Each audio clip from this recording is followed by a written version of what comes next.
Aujourd'hui, nous nous retrouvons sur la commune de Saint-Gousseau, au cœur des monts de la Marche, dans une région que l'on nomme traditionnellement Mont de Saint-Gousseau. Cette commune, avec un point culminant proche de 700 mètres, bénéficie d'un climat relativement montagnard.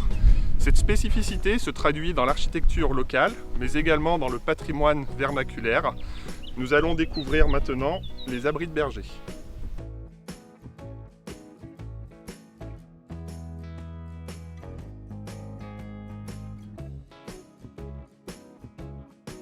Ces abris orientés au sud servaient d'abri aux bergers et aux bergères à une époque où les collines alentours étaient recouvertes de landes et de pâturages.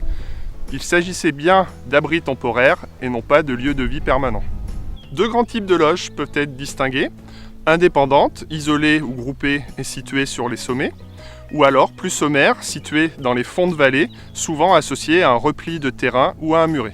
Nous sommes ici à l'ouest de la commune sur le Puy des Roches. Autrefois, les bergers se transformaient en bâtisseurs.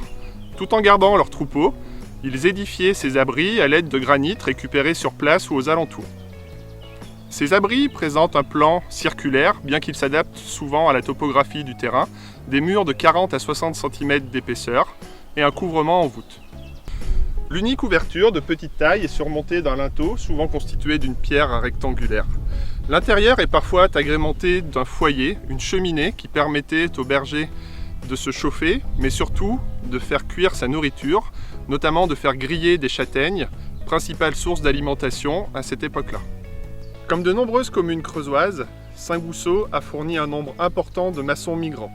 Certaines de ces cabanes ont d'ailleurs servi de test pour les jeunes afin de juger de leurs aptitudes avant de partir travailler avec leurs aînés dans les grandes villes.